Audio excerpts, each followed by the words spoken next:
Bonjour frères et sœurs. Nous vous saluons dans le nom merveilleux de notre Seigneur Jésus-Christ. Ça fait déjà un bon bout de temps que nous ne passons plus, nous ne continuons pas avec notre formation de vainqueurs. Nous vous demandons encore une fois des excuses, telles que nous vous avions dit la fois passée. Nous sommes en train vraiment de faire avec les moyens que nous avons, c'est-à-dire la caméraman, appareil, tout ça. Mais ça s'améliorera, ça va s'améliorer de jour en jour. Merci beaucoup. Alors, nous continuons aujourd'hui avec la formation des vainqueurs. Nous voulons recommander ces temps au Seigneur, que le Saint-Esprit puisse aller au-delà de nos faiblesses et au-delà de nos limites. Que le Saint-Esprit puisse nous donner la parole qu'il faut selon les besoins du moment. Et c'est là dans le nom de Jésus-Christ. Nous avons commencé à parler sur la photographie de cette église de fin de temps. Nous croyons que le Saint-Esprit va nous donner des mots et des paroles qu'il faut au nom de Jésus-Christ. Je prie aussi pour tous ceux qui vont nous suivre, que le Saint-Esprit puisse toucher leur cœur en leur donnant une parole vraiment qui leur sera utile. Aujourd'hui, nous continuons avec l'église de Pergame. Dans Apocalypse 2, chapitre 2, versets 12 à 17, nous lisons: Écrit à l'ange de l'église de Pergame, voici ce que dit celui qui a l'épée aiguë à deux tranchants. Je sais où tu demeures. Là est le trône de Satan. Tu retiens mon nom et tu n'as pas renié ma foi. Même au jour où Antipas, mon témoin fidèle, a été mis à mort chez vous, là où demeure Satan. Mais j'ai contre toi certains griefs. Tu as là des gens qui maintiennent la doctrine de Balaam. Ils enseignaient à Balak à faire en sorte que les fils d'Israël trouvent une occasion de chute en mangeant des viandes sacrifiées aux idoles et en se livrant à la débauche. De même, tu as toi aussi des gens qui maintiennent pareillement la doctrine de Nicolaïde. Répands-toi donc, sinon je viendrai à toi bientôt et je les combattrai avec l'épée de ma bouche. Et celui qui a des oreilles, écoute ce que l'Esprit dit aux églises. Au vainqueur, je donnerai de la manne cachée et un caillou blanc. Sur ce caillou est écrit un nom nouveau que personne ne connaît sinon celui qui le reçoit. Jésus se présente avec une épée aiguë à deux tranchants, c'est-à-dire la parole de Dieu. Quand nous lisons le verset 12 et le verset 16, autre indice par deux fois, au verset 14 et 15, le mot doctrine est prononcé en rapport avec deux fausses doctrines. En rapport avec deux fausses doctrines. La manne cachée est un symbole de vérité, cachée que l'Esprit Saint veut révéler aux vainqueurs. Verset 17. Dans cette assemblée, le séjour des morts, ce monde de ténèbres, va tout tenter pour contaminer définitivement les chrétiens les plus solides, les chrétiens les plus durs, les chrétiens les plus consacrés, afin que, comme les autres, ils professent de fausses doctrines. Et aujourd'hui, mes bien-aimés, les fausses doctrines sont professées dans des églises, les doctrines des démons. Il parle de la doctrine des Nicolaïdes. Nicolaïde est le symbole de fausses conceptions concernant les structures de l'Église visant à faire en sorte que certains dominent comme des dictateurs. Aujourd'hui, on a des serviteurs de Dieu qui sont comme des dictateurs dans des églises. Des pasteurs sont devenus des gens qui dominent, qui gouvernent, qui dirigent tout. Ils font tout et personne d'autre n'a même pas un conseil à donner.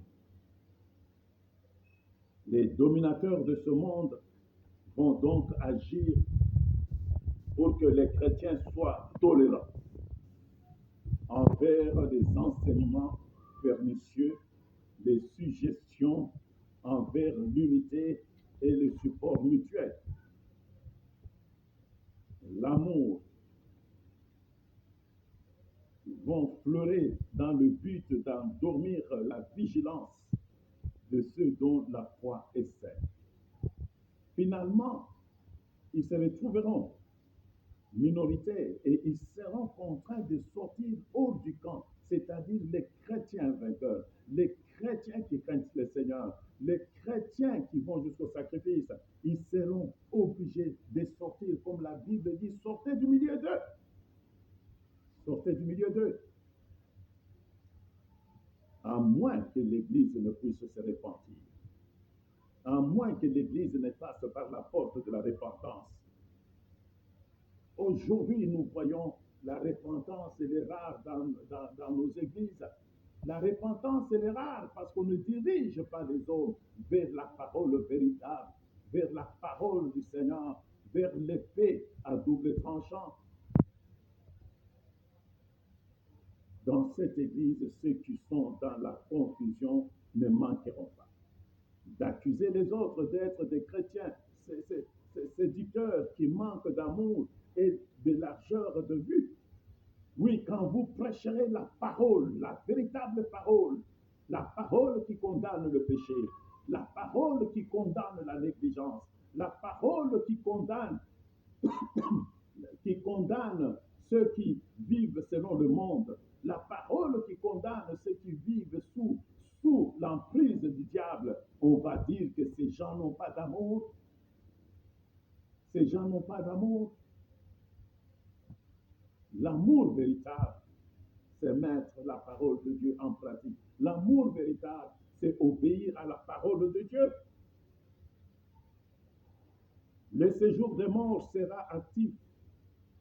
Le séjour des morts ici va s'associer avec Satan, car ici Satan habite. C'est-à-dire Satan dans l'église de Pergame, Satan habite dans cette église. Vous voyez ça au verset 13. En effet, le domaine de la doctrine est le terrain d'élection dans les assemblées pour les anges séducteurs. Pour les anges séducteurs. S'enfonceront dans les doctrines des démons. Ces esprits d'anges séducteurs qui ont inspiré des hommes et qui aujourd'hui sont des démons, propagandeurs de fausses doctrines. Et c'est ainsi que selon 1 Timothée 4:1, mais l'Esprit dit expressement que dans le dernier temps, quelques-uns abandonneront la foi. Et Jésus a dit, trouverai-je la foi sur la terre? Trouverai-je la foi sur la terre? Ils abandonneront la foi pour s'attacher à des esprits séducteurs et à des doctrines de démons. Mon frère, ma soeur, il est temps de discerner. Où es-tu? Dans quelle église tu es? Qu'est-ce qu'il y a autour de toi? Est-ce que la parole est prêchée?